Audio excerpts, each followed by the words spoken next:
기도원에서 또 신학교에서 목사님들을 모이게 해서 제가 한 5년째 강의를 하고 있습니다.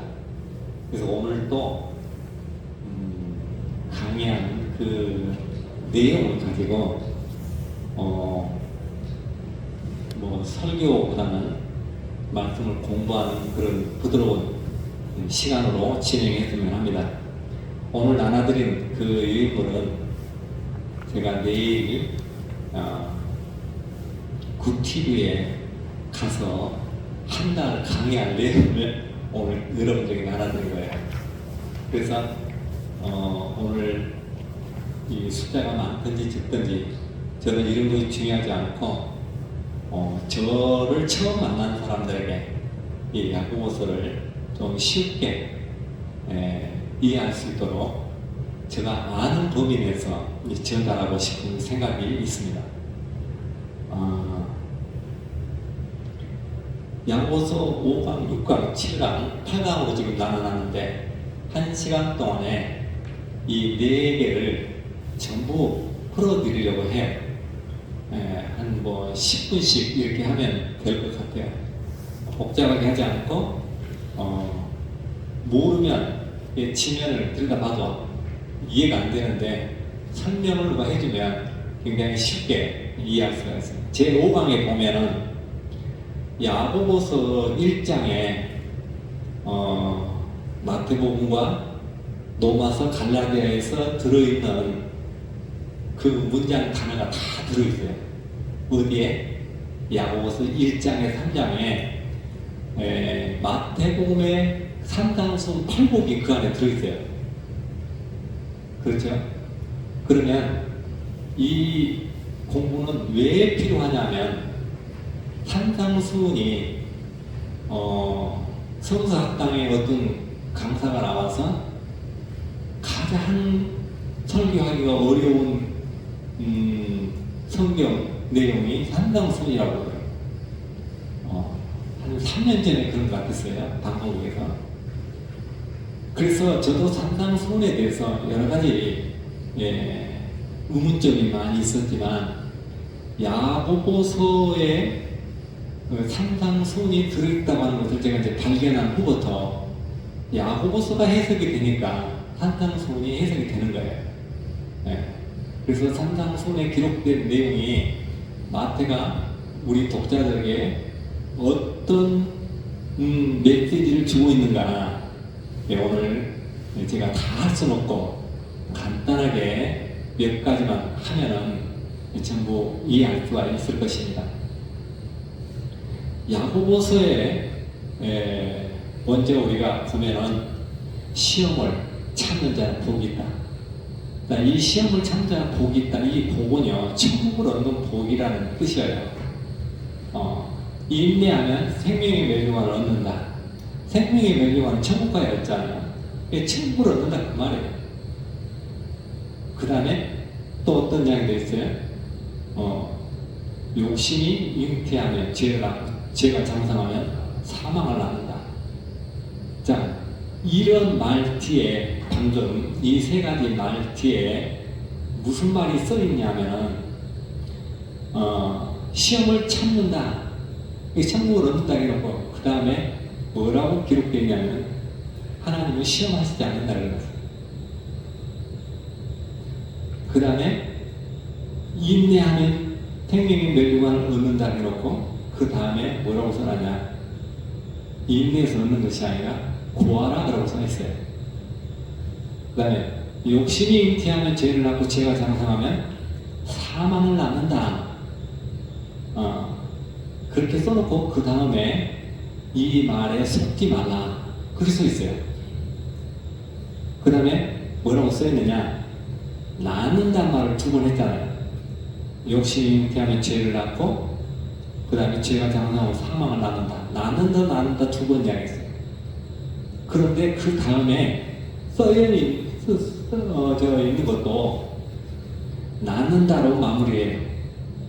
우리가 하나님의 자녀가 되는 것은 욕심을 내가 잉태하고 안 하고 죄를 내가 장성을 확보 안 하고 이런 것이 아니고 하나님 자녀가 되려면 어떻게 되느냐, 그것이 야고보 저자가 우리에게 주는 답이에요.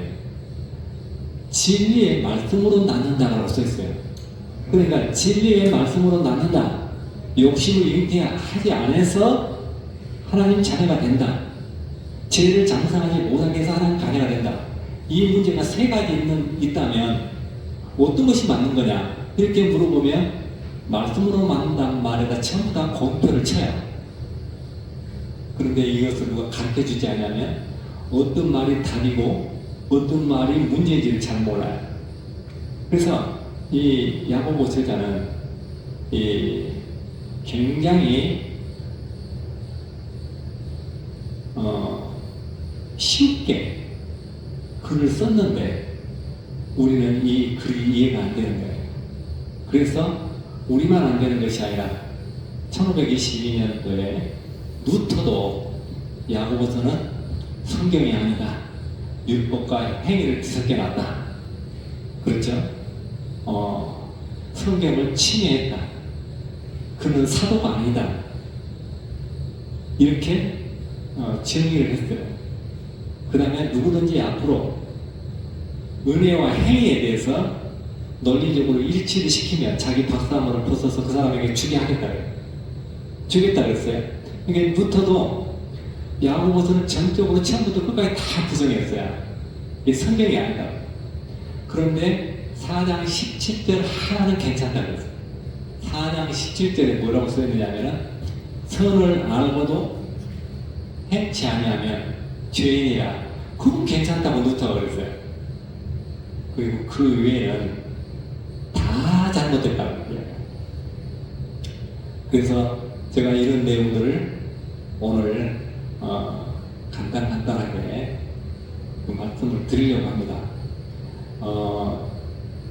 야고보서 1장 1절에 보면 어떤 말이 써있느냐면 12지파에게, 흩어져 있는 12지파에게 편지한다 이렇게 써있어요. 자, 편지한다 그 말은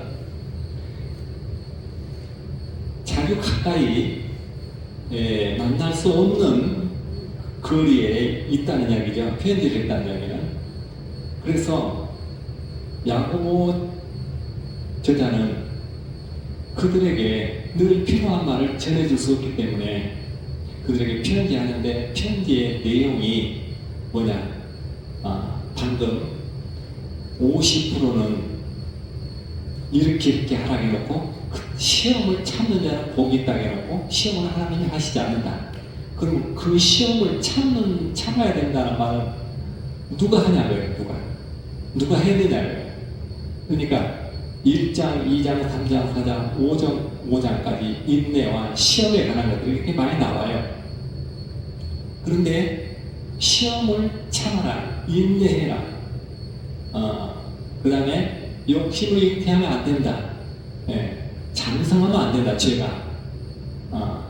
그러면 죄가 장성하지 못하도록 하면은 생명을 낳아야 되는데 그 생명을 낳냐고. 제가 볼 때는 그 말이 안 돼. 논리적으로 앞뒤가 안 맞아요. 그래서 50%는 율법을 써놨고요, 50%는 복음을 써놨어요. 분리해서 보면. 그래서 제가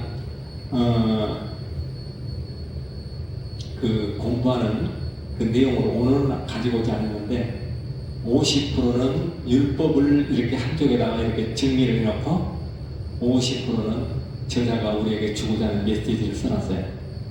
예를 들어서 오늘 읽은 본문이 사랑에 대해서 이야기를 해요. 근데 야고보 저자는 사랑이 무언가를 1장, 2장, 3장, 4장, 5장에 대해서 쭉 이야기를 해요. 사랑에 대해서. 그런데 사랑이 뭐냐? 사랑은 야고보서와 요한 1서에 너무나 그 내용이 똑같아요. 야고보서의 답이 요한 1서에 있고 요한 1서의 문제가 야고보서에 풀려져요. 그런 것을 이제 우리가 많이 뭐 주석가들이 신학자들이 그걸 발표를 하지 않아요. 예. 사랑에 대해서 요한의 일서에는 뭐라고 써있느냐? 사랑은 어떻게 써있냐면 사망에서 생명으로 옮긴 거라고 써있어요.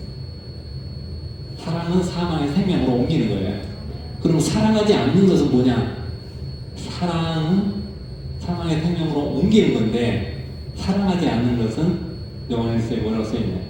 사망 가운데 그대로 거하게 방치하는 거예요. 이것이 이 사랑, 이게 사랑이, 이것이 사랑인데, 생명을 살리는 것이 사랑인데, 그러면 야고보서에는 어디에 이 사랑이 써 있느냐면은 오늘 본문의 2장 8절에 최고한 법, 이 사랑에 대해서 너희들이 알면 좋다고 해요. 최고한 법은, 최고란 말은 최고장이 법원에서 날라오죠. 가장 급한 법이 최고한 법이에요. 사랑이라고 하는 것이 하나님께서 우리에게 정한 법 중에 가장 급한 법이에요.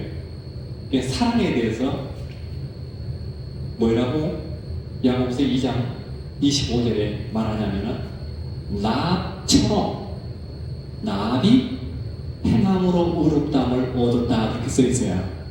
그러면 납의 행함은 뭐냐? 납의 행함, 우리는 행함이 있는 믿음과 행함이 없는 믿음에 대해서 헷갈리는데, 행함이라고 하는 것은 저자 야고보가 헐벗은 자에게 먹을 것을 입을 것을 나눠주라고 해요. 이것이 행함이 있는 믿음이라 문자적으로 그렇게 써 있어요. 그런데 문자적으로는 그렇게 써 있지만 전체적인 문맥으로 봤을 때 사랑은 나처럼이고 아브람처럼이에요. 그러면 나압은 자기 가족, 친척, 형제들을 사망의 성에서 생명으로 옮겼어요. 그러니까 사랑이라는 것은 뭐냐? 사망에서 생명으로 옮기는 거고, 누구처럼? 나압처럼이에요. 나압처럼. 야고보 저자는 나압하고 아브람하고 욥하고 엘리야의 인물을 등장시켰어요. 그래서 이 네 인물을 통해서 사랑이 뭔가, 사망에서 생명으로 옮기는 일이 뭔가, 이것을 기록하고 있는데 우리는 이런 내용들에 대해서 그냥 대충 알고 지나가고요. 가난한 자에게 헐벗은 자에게 먹을 것을 주라, 입을 걸 주라, 이것도 중요해요. 그런데 이 이야기는 이 땅의 주어예요. 이 세상의 주어. 그러면 이 안에 저자가 우리에게 말하려고 하는 하나의 주어는 뭐냐? 생명을 살리는 거예요. 육을 살리는 것하고 생명을 살리는 거는 달라요. 이 생명을 살리는 이 문제에 대해서 바울은 뭐라고 얘기하냐면은, 바울은 너 가지고 있는 걸 다 구제해도 하늘에 생명이 없으면, 한나라에 생명이 없으면 아무 소용이 없다고 했어요. 그러면 이 구제하는 것은 바울이 이야기할 때 생명 얻는 거라고 아무 상관이 없어요. 그런데 야고보서에는 가지고 있는 물질을 나눠줘야 된다라고 문자적으로 써있기 때문에 이게 전부 걸려있는 거예요. 자, 이 말이 무슨 말이냐? 내가 다른 사람에게 물질을 나눠주려면 뭐가 있어야 돼? 물질이 있어야 돼. 물질이 없으면 못 나눠줘요. 그러니까 뭘 나눠주라, 그 말은 나눠줄 것이 있는 사람한테 한 말이에요. 나눠주라고 하는 것은, 나눠주라고 하는데 내가 나눠줄 것이 없으면 백날 못 나눠줘요. 그렇죠? 그러면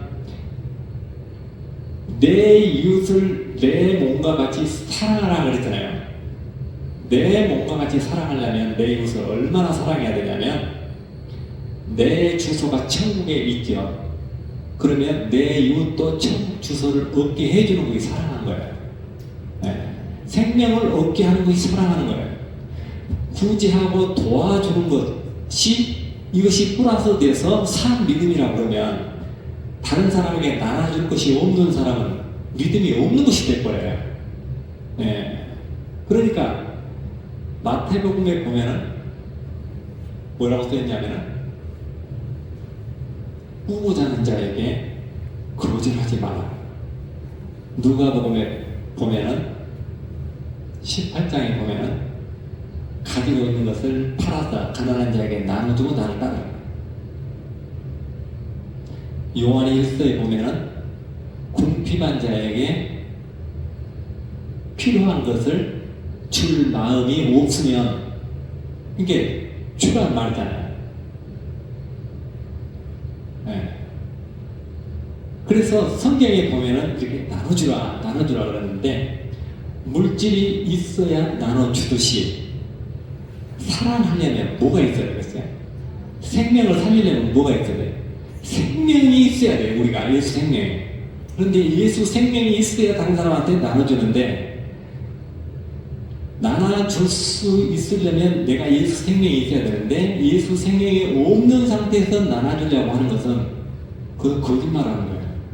네. 물질이 없는데 내가 100만 원씩 나눠줄 테니까 다 모이시오.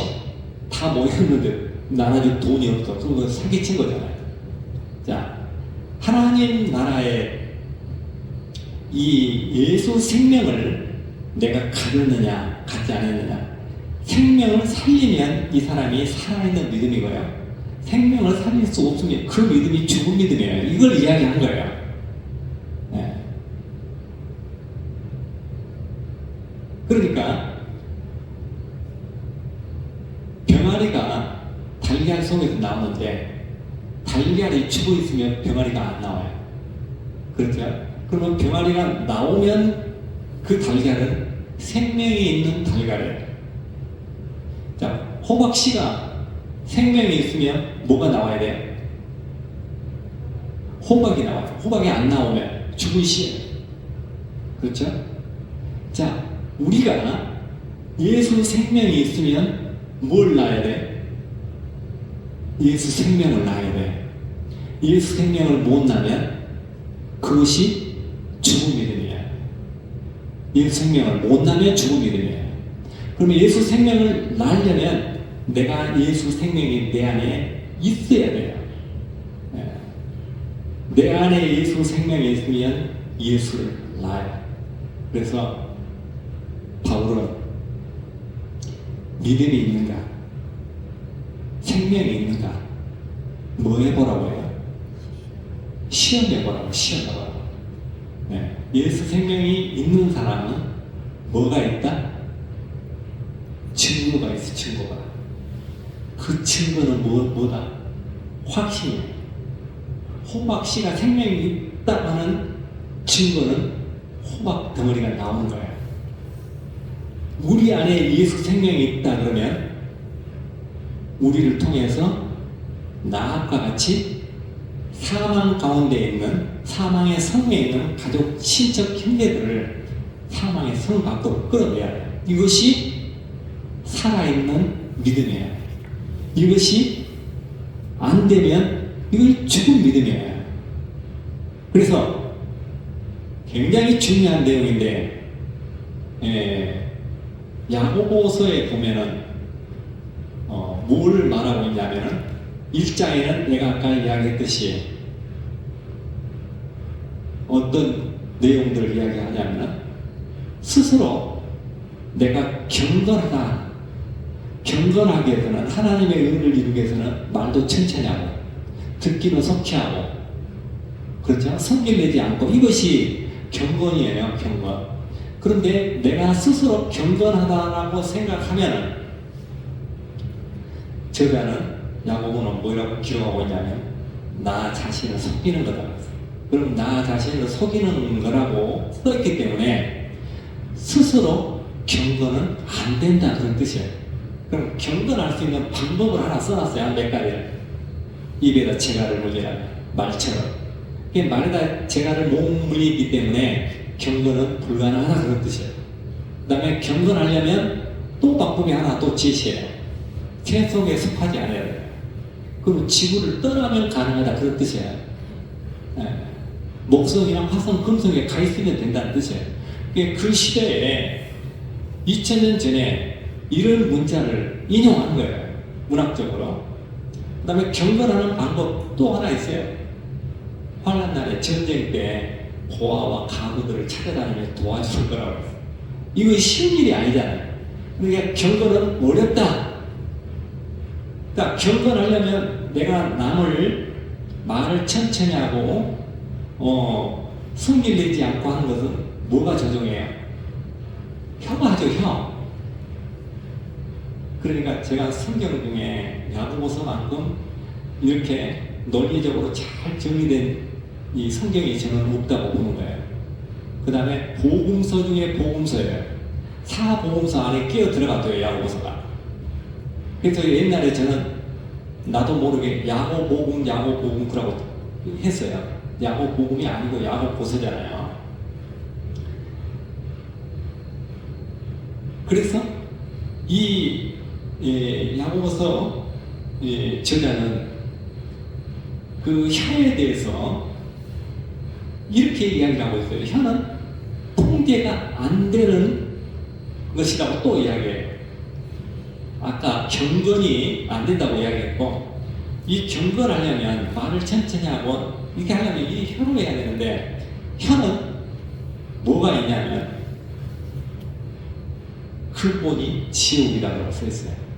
나의 인생의 소대를 불태운다고 써 있어요. 그 다음에 혀는 유일하게 길을 잃을 수가 없어요. 모든 다른 어떤 미생물도 다 길을 잃을 수가 있는데, 짐승도 길을 잃을 수가 있고, 그 힘이 센 말도 재갈을 물려갖고 그 힘을 이용하는데 혀는 길을 잃을 수가 없다. 그러니까 이 사람의 혀를 도저히 통제할 방법이 없으니까 야고보 저자는 재갈을 물리라고 캐는 거예요. 재갈을 물리면 혹시 말이 재갈을 물려야 통제가 되듯이 사람에게 우리 혀도 재갈을 물리면 혹시 통제가 될지 모른다 그런 뜻이에요. 그러니까 내가 이 혀를 통제하라는 뜻이 아니고 이 혀는 통제가 안 된다 그런 뜻이에요.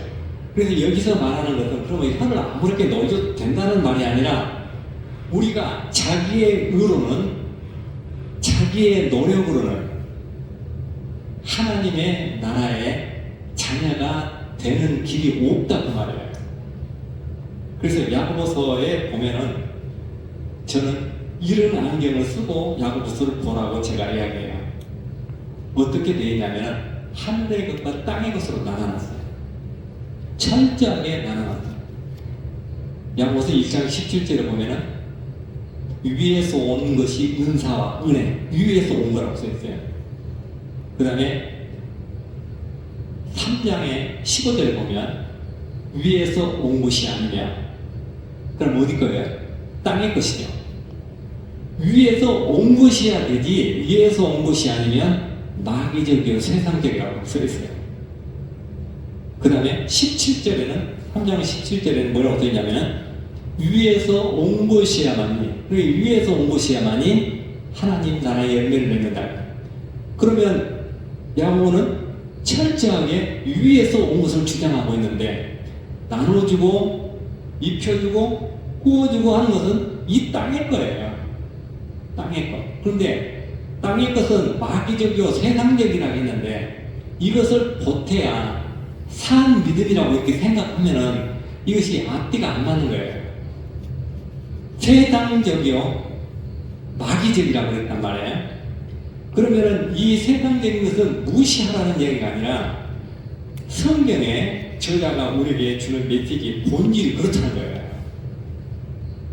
그래서 야고보서를 우리가 해석할 때 위의 것이냐 땅의 것이냐, 두 번째 자기의 의냐 하나님의 의냐. 예, 야고보서는 제가 야고보서와 로마서를 비교하고 요한일서와 야고보서를 비교하고 마태복음과 야고보서를 비교하는 것들이 여기 있어요. 여러분들이 나눠준 거 일부가 나갔어요. 그래서 이 땅의 것들, 하늘의 것. 이것을 바울도 이렇게 이야기해요. 3장 21절에 넘어서 3장 21절에 뭐라고 했어요? 세상 법 외에 하늘에서 위에서 한 의가 내려온다. 그러니까 바울도 위의 것을 이야기해요. 그 다음에 야고보도 위의 것을 이야기해요. 그럼 마태도 그래요. 마태는 어떻게 이야기하느냐? 마태도 야고보와 비슷하게 앞에다가 율법을 베이스를 깔고 율법으로는 안 된다 하면서 복음을 나중에 이야기해요. 그런데 마태는 5장에다가 율법을 깔고 6장에 가서 복음을 말해요. 그러니까 이해하기가 굉장히 힘들어요. 마태복음은. 그래서 상당히 어려운 거예요. 근데 야고보서는 바로바로 그 뒤에 답을 써놨어요. 답을 써놔. 그래서 욥과 그 다음에 아브람과 엘리야에 대해서 제가 시간이 좀 필요하는데 이런 것들 간단하게 제가 하고 나갈게요. 아브람에 대해서 그 행함으로 의롭다고 얻은 것이 아니냐 그렇게 써있죠. 그러니까 제가 지금까지 이야기했던 대로요. 문자적으로 그걸 해석하려면 이 해석이 저자가 우리에게 주고자 하는 메시지가 정확하게 전달되기가 힘들어요. 그러니까 문자적으로만 보지 말고 그 짧은 그 문장 속에 저자가 우리에게 뭐를 주려고 하는가를 이렇게 좀 봐야 돼요. 아까 나합은 행함으로 의롭다고 얻은 것이 아니냐. 그 행함 속에 자기가 정당으로 숨겨두고 도망가게 하고 그 다음에 군인한테 거짓말을 하고 이렇게 자기가 노력해서 그 나합의 지혜로 그가 그 사망의 성에서 빠져나간 것 같지만 그 나합을 인용한 것은 그곳에 정탐꾼을 보냈죠. 정탐꾼을 보냈는데 정탐을 하면 안 되는 거예요. 38년 전에 정탐해서 다 조상들이 다 죽었는데 또 정탐을 하면 안 돼요. 그러면 정탐꾼이라고는 이게 써 있는데 저자는 그 정탐꾼을 뭐라고 기록했느냐? 저가 사자를 적대하여. 그러니까 뭘로 기록한 거예요? 천사로 기록한 거예요. 그럼 천사는 누가 보냈어요? 하나님이 보낸 거예요. 왜 보냈어요? 사망의 성에서 끌어내려고. 왜 끌어내요? 하나님의 자녀이기 때문에. 왜 자녀예요? 기생인데 그는 하나님의 예수님의 족보에 들어갈 족보를 이어갈 여인이라고 마태복음 1장에 써있어요. 이 창세 전에 선택해놓은 거예요. 자, 여기서 우리가 나합에 대해서는 대충 이렇게 이야기하면 이해가 되는데 아브람에 대해서는 상당히 어렵고 난해해요. 아브람의 행함에 대해서 의롭다 얻은 행함이 뭐냐고요. 모두가 이 문제가 해석이 안 돼. 아들 이삭을 하나님 앞에 바쳐서 그가 의롭다고 얻었다 이렇게 생각을 하는데 그것을 이 단면만 보지 말고 그 속에 왜 하나님께서 아브람을 시험하셨는가를 우리가 그 내용을 좀 분석해야 돼요. 자, 아브람의 은은 아들 이삭을 드리기 전에 이삭과 아브람의 대화한 내용이 있어요. 어떤 내용이에요? 아버지, 양은 어디 있습니까? 그래요? 양은 어디 있냐고요? 그때 아브람이 어떻게 이야기해요? 네? 하나님이 준비했다. 하나님이 준비했다라고만 알면 안 되고 그 성경에 저가 자기를 위하여 양을 준비한다 그렇게 써있어요. 저가 누가? 하나님이 누구를 위하여? 하나님 자신을 위하여 양을 준비해요. 왜 자신을 위해서 준비해야 되냐면 이삭이 죽어버리면 하나님이 아브람과 약속했던 계약이 파괴되어버려요. 죽으면 안 돼. 그래서 아브라함의 입술을 통해서 양을 준비한다고 말을 하잖아요. 이 소리를 누가 들어요? 하나님이 들으신 거예요. 그래서 하나님은 양을 준비하신 거예요. 그래서 나합에게 천사를 보낸 것처럼 아브라함에게는 이삭이 죽어가는데 뭘 보냈어요? 양을 보낸 거예요. 양.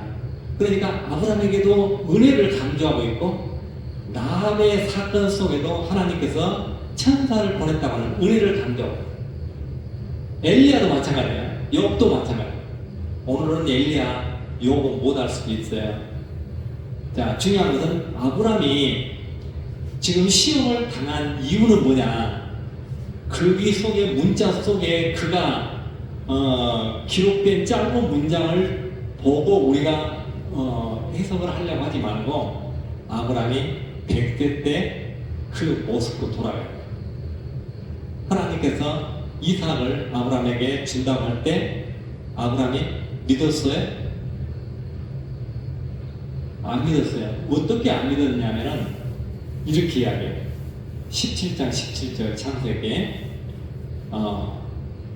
이스마엘이나 잘 살게 해달라고 해요.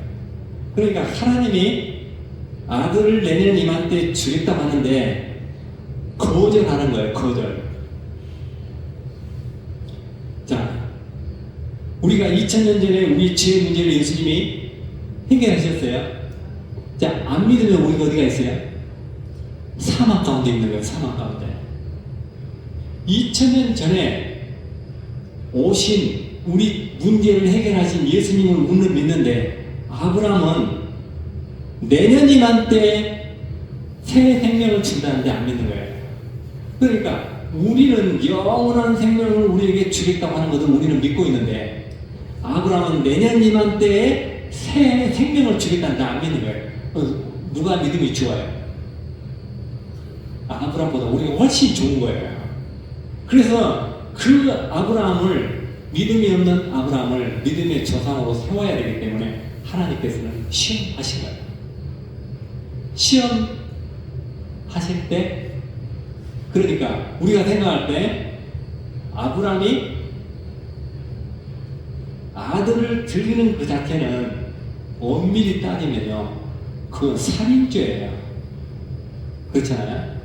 그 다음에 사람을 신에게 드린다고 하는 것은, 이것은 그 하나님 법에 용납이 안 되는 문제예요.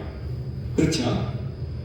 사람을 죽여서 하나님 이걸 그 신에게 바친다. 이것은 이교도들 그때 당시 그들이 제사한 거예요.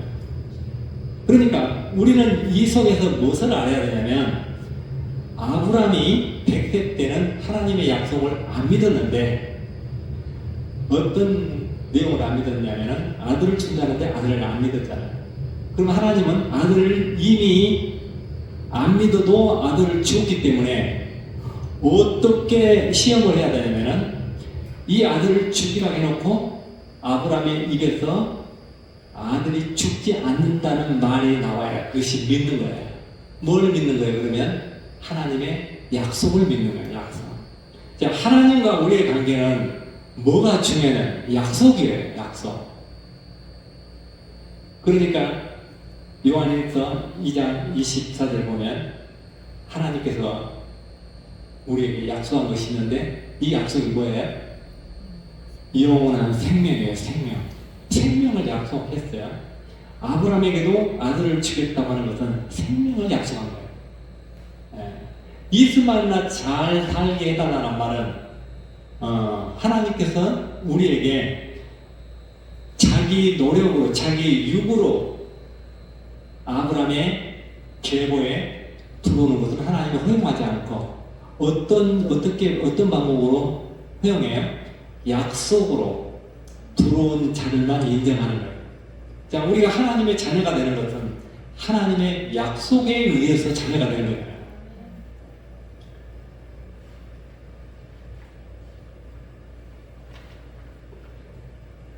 자, 오늘 아브라함에 대해서, 나합에 대해서 이야기했고, 그 다음에 우리가 오해를 많이 하는 내용 중에 또 하나는 뭐냐면 욥이에요. 욥. 자, 야고보 저자가 욥을 왜 인용했는가? 예, 이렇게 써 있어요. 욥에 대해서 너희들이 들었고 그 다음에 그의 마지막을 보았거니와 그렇게 써 있어요.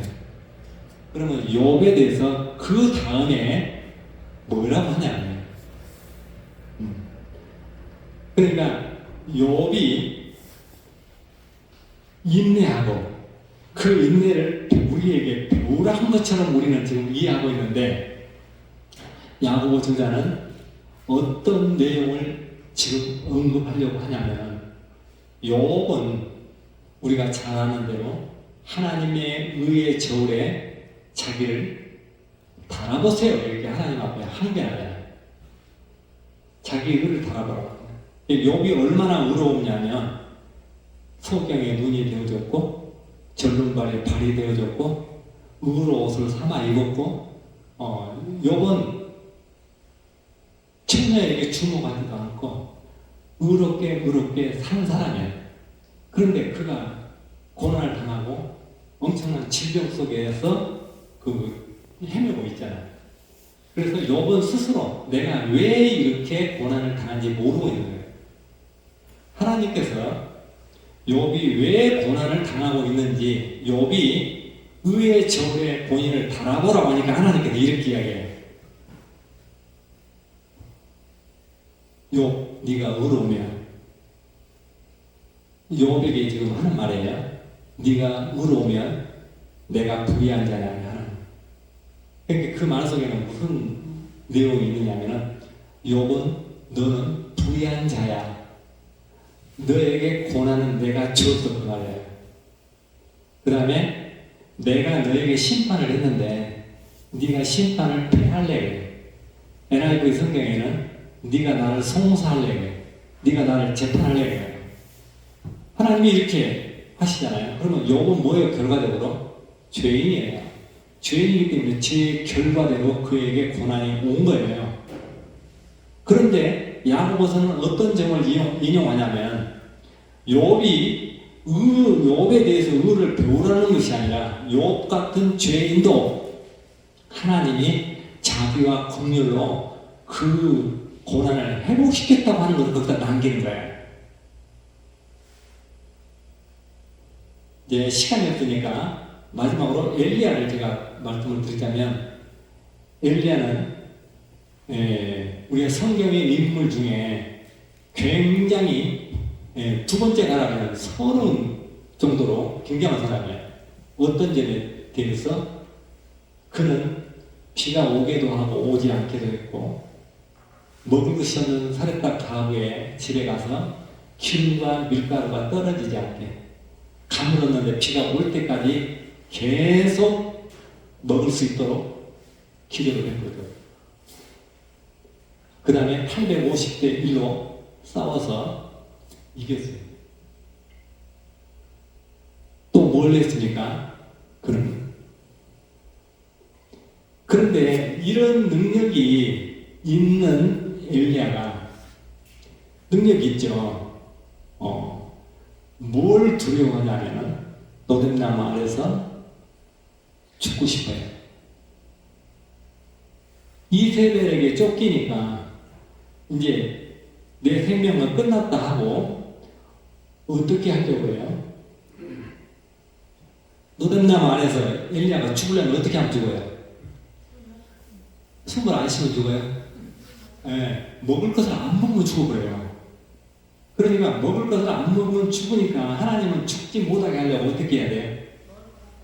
천사 땅에도 먹을 걸 갖다 줘야 돼요. 뭐 하기 위해서? 그가 해야 될 일이 남아있어요. 그래서 먹고 힘을 얻기 위해서 40주야를 350km를 걸어서 그 다음 일을 행하게 하고 바톤 터치를 하게 만든 거예요. 그렇죠? 그러면 엘리야는 땅의 문제, 비가 오게 하고 사렙다 가부를 살리고 850대 1로 싸워서 이기고 그는 무슨 문제를 해결한 거예요? 땅의 것을 해결한 거예요. 근데 무슨 문제를 해결하지 못해요? 생명에 관한 문제를 해결 못한 거예요. 본인이. 그러니까 아브람도 아들을 죽이라고 하지 하나님께서. 아브람이 아들을 죽이면 누가 죽어요? 아들도 죽고 본인도 죽는 거예요. 대가 끊어지니까. 그러니까 아브람도 죽이는 그 순간은 어떻게 봐야 되냐면 사망 가운데 있는 거예요. 양을 준비했기 때문에 생명으로 옮긴 거예요.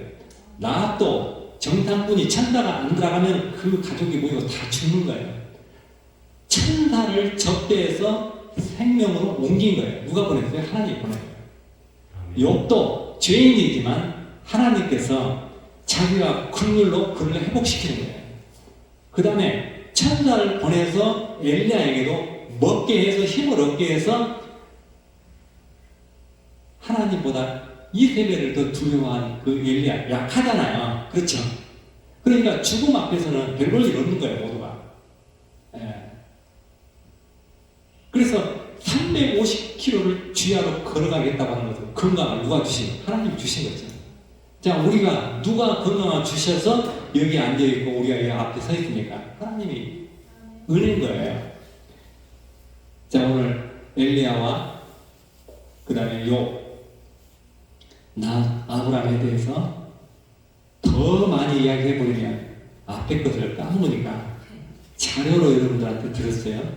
이것을 보시고 야고보서가 해석이 되면 모든 성경이 뚫려요. 그래서 오늘 제가 시간이 나면은 누가복음에 있는 그 다음에 모세가 가나안 땅을 못 들어간 이유에 대해서 야고보서로 풀려고 내가 이걸 준비해 왔어요.